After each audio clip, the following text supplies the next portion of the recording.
Yes students, तो हमने अब तक देख लिया था सिंपल प्रेजेंट टेंस और सिंपल पास्ट टेंस। तो अब हम देखने वाले हैं present continuous tense. Present continuous tense की हम फॉर्म्स देख लेते हैं अफर्मेटिव, नेगेटिव और इंटरोगेटिव में।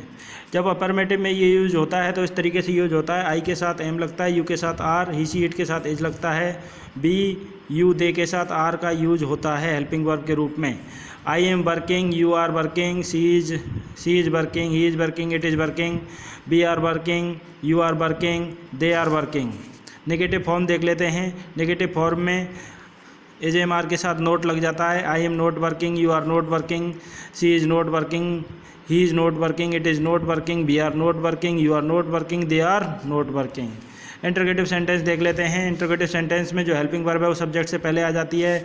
M I working, are you working, is he working, is she working, is it working, are we working. Yes students, इनकी कॉन्ट्रैक्टेड फॉर्म देख लीजिए।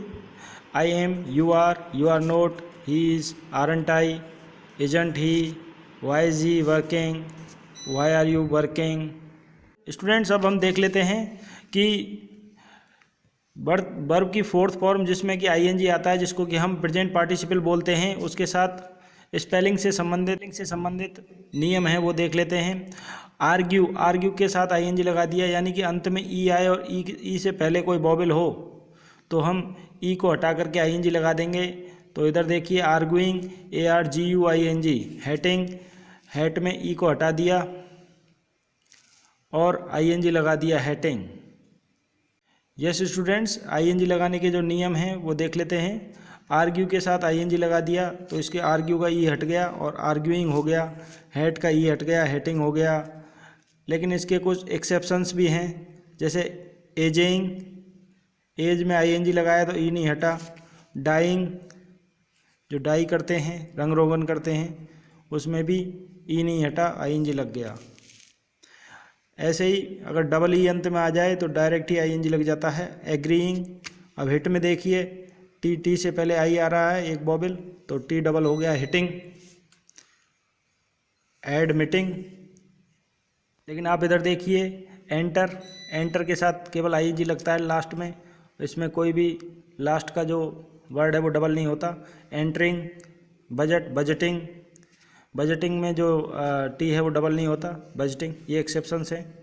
इसी तरह सिग्नलिंग और इधर ट्रैवलिंग सिग्नलिंग का एल डबल हो रहा है और ट्रैवलिंग का एल डबल होकर के आ रहा है, आईएनजी लग रहा है। कैरिंग में अंत में बाई आ रहा है, केवल आईएनजी लगा दिया। इसी तरह एंजॉइंग, केवल अंत में आईएनजी लग गया। तो ये सारे रूल्स आप देख लेना। Now we are moving. Yes students, अब हम देख लेते हैं प्रेजेंट कंटिन्यूअस टेंस में इसके यूजेजेस कहाँ पे होते हैं, इसके प्रयोग कहाँ पर होते हैं, कैसे हम इस टेंस का यूज करते हैं, कौन से वाक्यों में करते हैं। तो स्टूडेंट, सबसे पहला वाक्य हम देख लेते हैं, द फैन इज मूविंग, पंखा चल रहा है। यानी कि एक्शन जो कि मतलब आंखों के सामने ही घटित हो रहा हो, इमीडिएट प्रेजेंट, यानी एन एक्शन हैपनिंग नाउ, जो आपकी आंखों के सामने कोई भी एक्शन हो रहा हो वो इस टेंस में आता है। अगला सेंटेंस देख लेते हैं, I am going two by a dictionary. तो गोइंग टू प्लस वर्ब की फर्स्ट फॉर्म का प्रयोग हम, यानी कोई कार्य होने वाला है, प्रोबेबिलिटी है, तो ऐसे सेंटेंस में भी हम इस टेंस का यूज करते हैं। ही is always missing the classes, उसका नेगेटिव हैबिचुअल इंटेंशन है, यानी कि वह हमेशा क्लासेस मिस करता ही है, इसमें एक नेगेटिविटी है, यानी उसकी आदत है। ही is always missing the classes, वह हमेशा क्लासेस मिस करता ही रहता है। तो ऐसे वाक्यों के लिए इस टेंस का यूज हो जाता है। अब आप सोचोगे कि ऑलवेज जो है प्रेजेंट इंडेफिनिट में आता है, लेकिन यहाँ पे ऑलवेज का प्रयोग नेगेटिविटी बताने के लिए किया जा रहा है। प्रेजेंट कंटिन्यूअस टेंस में आप इस बात का ध्यान रखेंगे। He is always missing his classes, वह हमेशा अपनी क्लासें मिस करता रहता है। It is going to rain, probability दर्शाने के लिए इस तरह से यूज हो जाता है ये प्रेजेंट कंटिन्यूअस टेंस, यानी बरसात होने वाली है। I am going two by a dictionary, probability intention दर्शाई गई है। ही ऑलवेज डज हिज होमवर्क, वह हमेशा अपना कार्य करता है। तो इसमें आप देखिए, इसमें एक हैबिचुअल, एक यूजुअल, आदतन, एक रूटीन बताया जा रहा है। ये इसलिए ऑलवेज ये प्रेजेंट इंडेफिनिट में आता है। ऑलवेज एडवर्ब जो होती है प्रेजेंट इंडेफिनिट में इस तरीके से आती है जब हैबिचुअल एक्शन हो। अब हम देख लेते हैं अगला sentence, he is always doing his homework, वह हमेशा होमवर्क ही करता है। ये नेगेटिव सेंस में है। ही is always doing his homework, वह हमेशा होमवर्क ही करता रहता है। ऐसे वाक्यों में प्रेजेंट कंटिन्यूअस टेंस का सेंस नेगेटिव हो जाएगा, भले ही वह एक्शन पॉजिटिव है। ही is always doing his homework यानी वह हमेशा होमवर्क ही करता रहता है, ये नेगेटिव सेंस हो गया। इस तरह से जब ऑलवेज आ जाता है नेगेटिव सेंस के लिए, तब इसमें हम प्रेजेंट कंटिन्यूअस टेंस यूज करते हैं। इसको हम नेगेटिव हैबिचुअल एक्शंस बोलते हैं। She is preparing for the RS examination, he is teaching mathematics. तो आप देखिए इसमें वह RS एग्जामिनेशन की तैयारी कर रहा है, यानी कि वो बोलने के टाइम पे नहीं कर रहा, लेकिन वो कभी ना कभी कर रहा होता है, मतलब समय के किसी भाग में वो तैयारी करता रहता है। तो ऐसे कार्य जो कि आंखों के सामने जारी नहीं हो लेकिन वो जारी रहते हैं, ऐसे कार्यों के लिए भी हम इस टेंस का यूज करते हैं। She was knitting and listening to the radio. अब स्टूडेंट्स आप देखिए, she was knitting and she was listening to the radio, ये लिसनिंग शब्द भी इसके लिए सी के लिए यूज हुआ है, तो हम इनको एंड से जोड़ करके इनकी मेन वर्ब को इस तरह से एक पूरा वाक्य बना देते हैं। I am meeting Rahul tonight, he is taking me to the theatre. तो मैं राहुल से आज मिलने जा रहा हूँ और वह मुझे थिएटर ले जा रहा है, यानी कि एक्सप्रेसिंग वंस इमीडिएट प्लान्स, मतलब किसी के तुरंत जो प्लान बन जाते हैं उनको एक्सप्रेस करने के लिए इस टेंस का यूज कर लेते हैं। स्टूडेंट्स कुछ प्रोग्राम जो होते हैं वो भविष्य में हम फिक्स कर लेते हैं, यानी फ्यूचर प्लानिंग कर लेते हैं। सिंपल प्रेजेंट टेंस का यूज़ तभी होता है जब हम फ्यूचर एक्शन, फिक्स टाइम, एक प्रोग्राम या फिक्स प्लान बना लेते हैं, और फिक्स प्लान का हमारा जो फ्यूचर एक्शन है वो एक फिक्स्ड प्रोग्राम होता है, उसमें हम प्रेजेंट डेफिनेट टेंस का यूज करते हैं, सिंपल प्रेजेंट टेंस का। जैसे कि PM के लिए कोई प्रोग्राम बना दिया गया अमेरिका जाने का, तो यहाँ पर देखिए the PM leaves for America tomorrow, यानी उनका प्रोग्राम पहले ही कैबिनेट या मतलब जो भी उनकी काउंसलिंग होती है, मतलब काउंसलर्स होते हैं, वो पहले ही उनका जो प्लान है विदेश जाने का वो डिसाइड कर लेते हैं। तो उनके लिए इस तरीके से जब उनका प्लान हो जाता है तो उनको इस तरह से वाक्य में उसका प्रयोग किया जाता है, जब फ्यूचर प्लानिंग पहले से ही हो जाती है। तो the PM leaves for America tomorrow. Where do you come from, तुम कहाँ के रहने वाले हो। एक वाक्य ये देखिए और दूसरा वाक्य देखिए, where are you coming from, तुम कहाँ से आ रहे हो। तो इसमें तो वो पूछ रहा है कि भाई तुम कहाँ के रहने वाले हो, मतलब कौन से देश के हो, कौन से क्षेत्र के हो, कस्बे के हो, इत्यादि इत्यादि। और इसमें दूसरे में आप देखिए, दूसरे सेंटेंस में तुम कहाँ से आ रहे हो, अभी अभी कहाँ से आ रहे हो मतलब।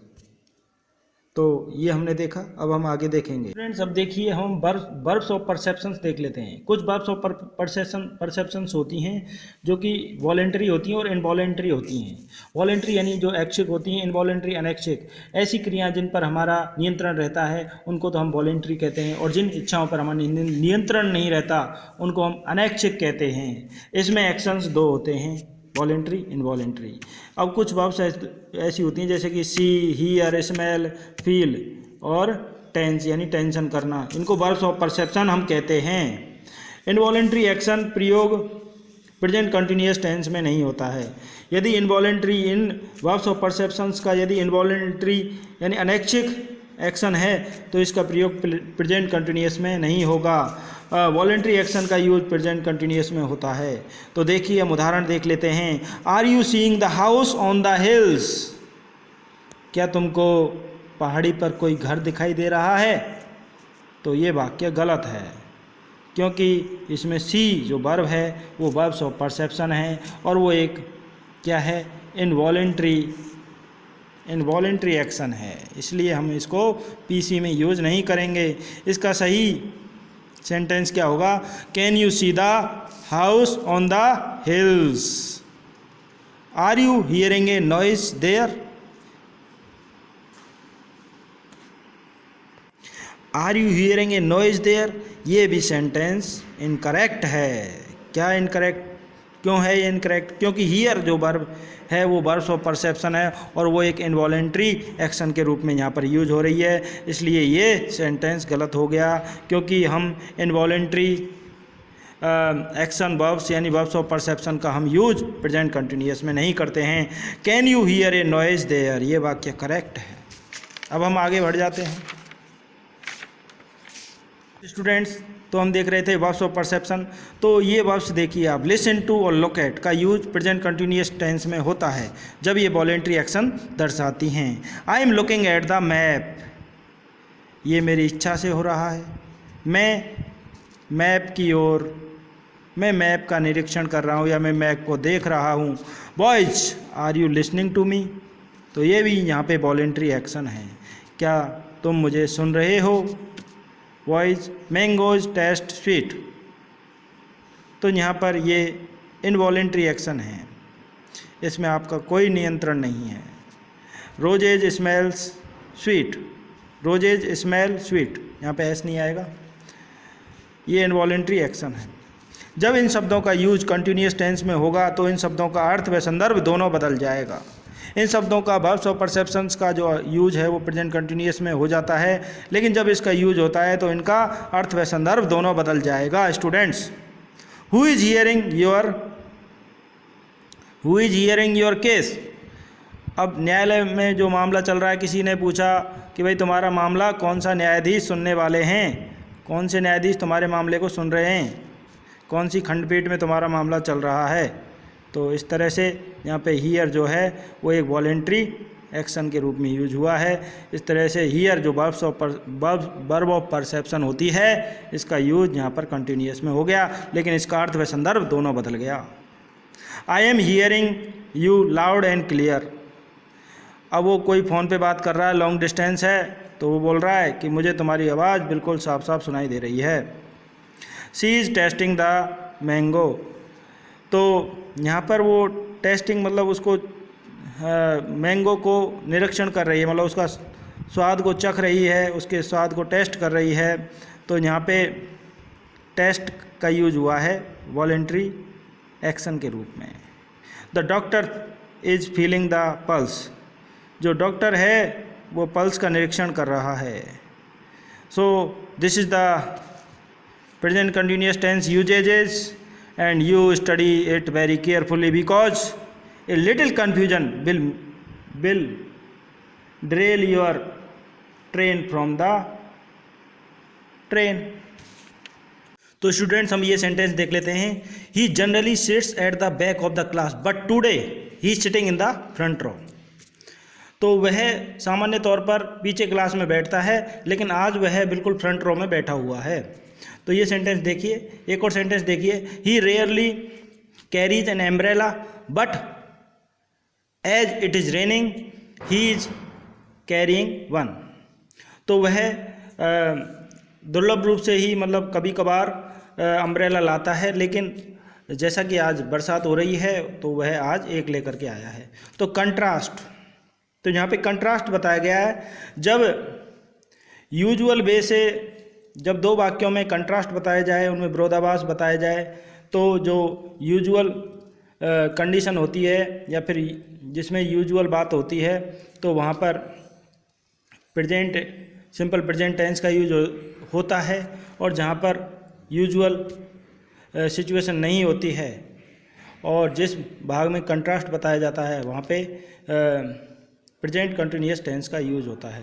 तो इसकी कुछ एडवर्ब्स देख लेते हैं। ये एडवर्ब्स हैं, इनके आधार पे आप correct form of the verb direct ही सेंटेंस में मतलब लगा सकते हो, प्रेजेंट कंटिन्यूअस की टेंस का यूज कर सकते हो इन एडवर्ब्स को देख करके।